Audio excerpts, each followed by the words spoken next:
సుబ్రహ్మణ్యం సుబ్రహ్మణ్యం షణ్ముఖనాథ సుబ్రహ్మణ్యం సుబ్రహ్మణ్యం సుబ్రహ్మణ్యం షణ్ముఖనాథ సుబ్రహ్మణ్యం. సనత్కుమారుల వారు ఎందుకు నమస్కారం పెట్టరు పరమశివులకి అంటే ఆయన దృష్టిలో పరమశివుడని ఒకటి, తానని ఒకటి, రెండు లేవు. ఉన్నదొక్కటే పదార్థం. ఎవరెవరికి నమస్కారం చేస్తారు? నమస్కారం చేయడానికి రెండు లేవు. అద్వైతం, రెండు కానిది ఒక్కటే ఉన్నది ఆత్మతత్వం. ఎవరెవరికి నమస్కారం చేస్తారు? ఒకానొకప్పుడు కామకోటి పీఠాధిపతులు చంద్రశేఖరేంద్ర మహాసరస్వతి స్వామి వారు అరుణాచలం వెళ్ళారు. అరుణాచలం వెళ్ళి గిరి ప్రదక్షిణం చేస్తూ రమణాశ్రమం దగ్గరికి వెళ్ళారు.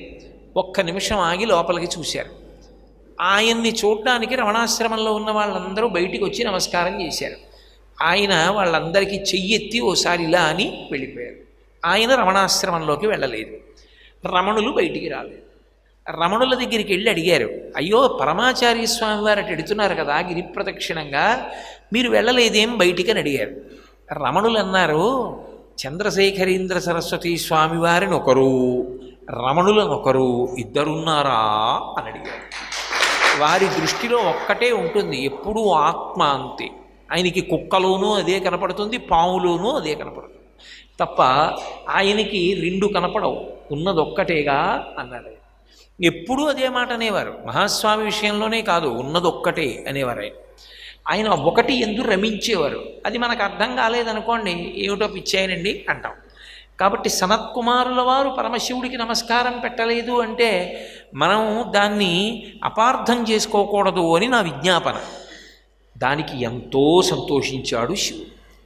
అంటే మనం నమస్కారం పెట్టకపోతే సంతోషించాడని మనం అనుకోకూడదు. మనం ఆ స్థాయిని పొందలేదు.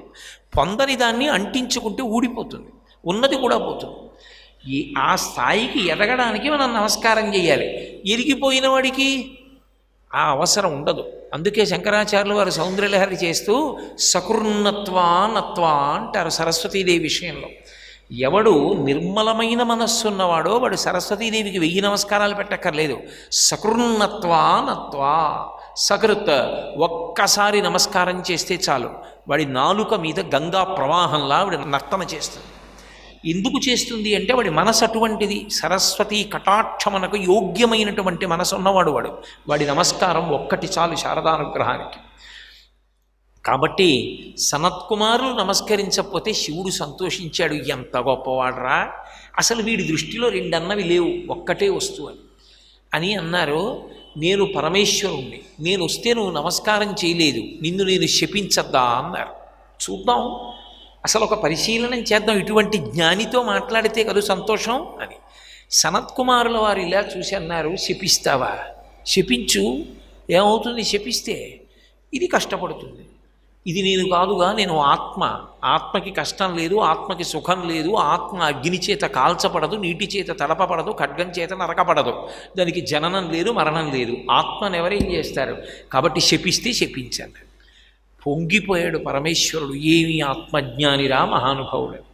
ఆయన వచ్చిన కారణం వేరే ఉంది. సనత్కుమారుల వారికి ఉండిపోయిన వాసనాబలాన్ని క్షయం చెయ్యాలి, అందుకొచ్చాడు ఆయన. ఇప్పుడు పరమేశ్వరుడు సంతోషించి అన్నాడు, పోన్లే వరమిస్తాను కోరుకో అన్నాడు. ఆయన అన్నాడు, వరమిస్తే సంతోషపడ్డానికి సుఖపడ్డానికి ఇది సంతోషపడాలి, మనసు సంతోషపడాలి. ఆత్మకి సంతోషము లేదు, దుఃఖము లేదు, ఎప్పుడూ ఒక్కలా ఉంటుంది. నాకు వరం ఎందుకు, నాకు అక్కల్లా, నీకేమైనా కావాలంటే చెప్పిస్తానన్నాడు. ఆ మాట అనిపించడానికే వచ్చాడు శివుడు. ఈ మాట అని అనగానే పరమశివుడు అన్నాడు, నువ్వు నా కడుపున కొడుగ్గా పుట్టన్నాడు. సనత్కుమారుల వారు ఇలా తలెత్తి చూసి అన్నారు, నీ కడుపునే పుడతాను అంటూ ఒక ధర్మసూక్ష్మం చెప్పాడు ఆయన. ధర్మశాస్త్రంలో ఒక మాట ఉంది, అడగని వాడికి ఇది ఇవ్వకూడదు అని. అంటే పార్వతీదేవికి అర్థమైంది, అంటే నాకు కొడుకుగా రాడు, ఒక్క శంకరుడికే కొడుకుగా వస్తాడనమాట అని ఆవిడంది. ఏమయ్యోయ్, ఏమిటి నీకే కొడుకుగా వస్తానంటున్నావు శంకరుడితో, అంటే నాకు కొడుకుగా రావా? అంటే నేను నోరు తెరిచి అడగలేదనా? నేను చెప్తాను ధర్మశాస్త్రం, నాకు తెలియదు అనుకుంటున్నావా? నేను గురుమండల రూపిణిని. భార్య భర్తల్లో ఇద్దరిలో ఎవరైనా ఒకరు అడిగితే రెండవ వారు అడిగినట్టే. ఇక ఇద్దరూ కలిసి అడగడం అన్న మాట ఉండదు. ఒక్క దంపతుల మధ్య మాత్రమే ఆ ధర్మం అన్వయం అవుతుంది.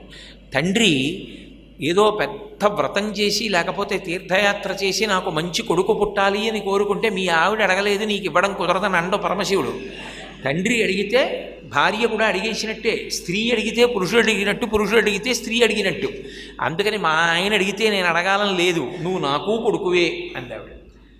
ఆయన అన్నాడు, అమ్మా నువ్వు చెప్పిన ధర్మము నిజమే. అసలు మీరు శాస్త్రంలో పెద్దలు మాట్లాడుకుంటున్న మాటల మర్మం చూడాలి. వాళ్ళు ఎప్పుడు మాట్లాడినా ధర్మ వివక్షే మాట్లాడతారు. నువ్వు చెప్పింది కూడా నిజమే.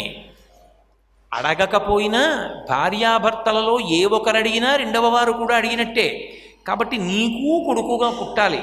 కానీ అమ్మా ఎందుకన్నానో తెలుసా? ధర్మం తెలియక కాదు. మీరే కదూ నాకు బిరుదిచ్చి పిలిచారు జ్ఞానివి నువ్వని. నాకు గర్భవాసం చేయడం ఇష్టం లేదు. నువ్వు ఎంత అఖిలాండేశ్వరివైనా జగజ్జననివైనా నేను నీ కడుపులో తల అధోముఖంగా పెట్టి పడుకుని యోని సంభవుడు అన్న పేరుతో నీ కడుపులోంచి బయటికి రావడం నాకు ఇష్టం లేదు. అందుకనమ్మా ఒక్క శివుడికే పుడతాను అని ధర్మాన్ని తీసుకురావడానికి కారణం అది. నువ్వు తల్లివి, నేను బిడ్డణ్ణి, ఎప్పటికీ బిడ్డణ్ణి. నీ కడుపున పుడితేనే బిడ్డన్నా. అందుకనమ్మా నాకు ఒక వరమి, నీ శరీరంతో నాకు సంబంధం లేకుండా శివుడికి కొడుకుగా పుడతాను. కాబట్టి అలా వరమివి అమ్మా అన్నాడు. పార్వతీదేవి నొచ్చుకుంది. ఇంతటి మహానుభావుడు కొడుగ్గా వస్తున్నాడా? ఈయనకి వాసనాక్షయం చెయ్యాలని మా ఆయన నన్ను తీసుకుని వచ్చాడా? నేను మాత్రం పక్కనుండిపోయి శివుడికి కొడుగ్గా పుడతాడా? అంటే నేను నిమిత్తం అవుతాను, కొడుకు శివుడికి అవుతాడు. అంటే నా శరీరం నుంచి బయటికి రాడు. ఇలా జరగడానికి వీల్లేదని ఆవిడ ఒక నియమం పెట్టింది. సరే ఒక పని చెయ్యి. ఒకానొకప్పుడు ఒక సంఘటన జరిగింది కైలాస పర్వతం మీద. భస్మాసురుడని ఒక రాక్షసుడు తపస్సు చేశాడు మా ఆయన కోసం. మా ఆయన ప్రత్యక్షమై ఏం కావాలని అడిగారు. నేను ఎవరి తల మీద చెయ్యి పెడితే వాడు భస్మం అవ్వాలని అడిగాడు. తథాస్తు అన్నాడు శంకరుడు. ఆయన తల మీదే చేయి పెట్టడానికి ప్రయత్నించాడు. ఏమీ తెలియని వాడిలా నటించాడు పరమశివుడు. ఆయన నిజంగా చేతకాని వాడై పరిగెత్తాడు. ఇలాంటి వాడికి వరాలు ఇవ్వకూడదని లోకానికి చెప్పడానికి అటువంటి పనులు చేస్తూ ఉంటాడు. అంతేగాని ఆయనకి తెలియకిచ్చేశాడు పరిగెత్తుకు పారిపోయాడు అనుకోకూడదు. లోపల సూక్ష్మాన్ని విచారణ చెయ్యాలి. ఆవిడ ఆదిశక్తి, సమస్త శక్తులకు ఆవిడే కారణం. భస్మాసురుడు పరిగెత్తడానికి కూడా ఆవిడే. ఆ శక్తి ఆవిడ ఉపసంహారం చేసిందనుకోండి, వాడి కాళ్ళు చచ్చుబడి కింద పడిపోతాడు. కానీ భర్త గౌరవాన్ని నిలబెట్టాలి. అలాగని తాను పరిగెడితే అర్థం ఉండదు.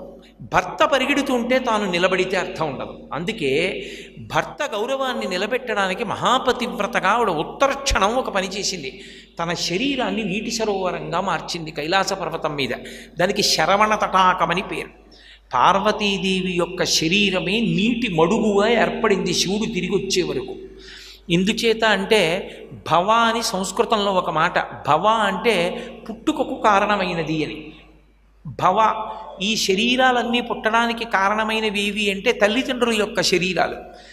నా శరీరం ఒకప్పుడు శరవణ తటాకంగా ఏర్పడింది కైలాస పర్వతం మీద. నువ్వు నా శరీరంలోకి ప్రవేశించి నా కడుపులోంచి కొడుకుగా పైకి రానంటున్నావు. పోన్లే ఒక పని చెయ్యి, నా శరీరంలోంచి నువ్వు రాకపోయినా నా శరీరం శరవణ తటాకంగా కైలాస పర్వతం మీద ఉంది కనుక శరవణ తటాకంలోంచి బయటికి రా. నీ మంత్రం కూడా అదే అవుతుంది, శరవణ భవ అని షడక్షరి. ఆ తటాకంలోంచి బయటికి వచ్చి నా స్పర్శ నీ జన్మలో ఉందన్న తృప్తిని నాకు ఇయ్యి. అప్పుడు నాకు కూడా నీ జన్మలో భాగమున్నదని, నువ్వు నాకు కొడుకువని నేను ఆనందం అనుభవిస్తానంది. అమ్మా మన ఇద్దరి మధ్య ఈ ఒడంబడిక ఏదో బాగుంది. నేను నీ గర్భవాసం చెయ్యక్కర్లేదు. నేను శరవణ తటాకంలోంచి బయటికి రావడానికి అనుగ్రహించావు. నీకు 10,000 నమస్కారాలు. అలాగే వస్తానమ్మా అన్నాడు. కాబట్టి ఇప్పుడు సనత్కుమారుల వారికి ఇచ్చినటువంటి వరం నిజం అవ్వాలి. ఒక బ్రహ్మజ్ఞాని కోరుకున్నటువంటి వరం ఉత్తినే పోవడానికి వీల్లేదు. అది సృష్టిలోనే విచిత్రం. లోకంలో మీరు ఎప్పుడైనా ఎక్కడైనా ఎవరైనా కారణజన్ములు పుడితే అది భగవంతుడిచ్చిన వరం కారణం. సుబ్రహ్మణ్యేశ్వర స్వామి వారి అవతార విశేషంలో భగవంతుడు భక్తుడికిచ్చిన వరం కారణం కాదు, ఒక బ్రహ్మజ్ఞాని భగవంతుడికిచ్చిన వరం కారణం. సనత్కుమారుల వారు పరమశివుడికి వరం ఇచ్చారు, నీకు కొడుకుగా వస్తానని. అది పార్వతీదేవి యొక్క శరీర స్పర్శ సంబంధం లేకుండా వస్తానని వరం ఇచ్చారు. కాబట్టి ఇప్పుడు సనత్కుమారుల వారు ఇచ్చినటువంటి మాట నిజం కావాలి. ఆయన అవతార స్వీకారం చేసి పరమశివుడికి కుమారుడిగా రావాలి. ఇది ఒక కారణం సుబ్రహ్మణ్యోత్పత్తికి. బ్రహ్మము ఒక అవతార స్వీకారం చేయడానికి కారణం ఇది. బ్రహ్మము ఎప్పుడూ ఉంటుంది, సుబ్రహ్మణ్యుడిగా రాకముందు కూడా ఉన్నది. ఇది ఒక కారణమైతే రెండవ పార్శ్వం ఇంకొకటి బయలుదేరింది. పితృదేవతలు అని ఉంటారు. ఆ పితృదేవతలకి దక్ష ప్రజాపతి యొక్క కుమార్తెలలో ఒకతే స్వధాదేవి. ఆ స్వధాదేవినిచ్చి వివాహం చేశారు. పితృదేవతలకి స్వధాదేవి యందు 3 కుమార్తెలు జన్మించారు. అందులో పెద్ద కుమార్తె పేరు మేనకాదేవి, రెండవ కుమార్తె పేరు ధన్యాదేవి, మూడవ కుమార్తె పేరు కళావతి. సర్వం శ్రీ ఉమామహేశ్వర పరబ్రహ్మార్పణమస్తు. స్వస్తి.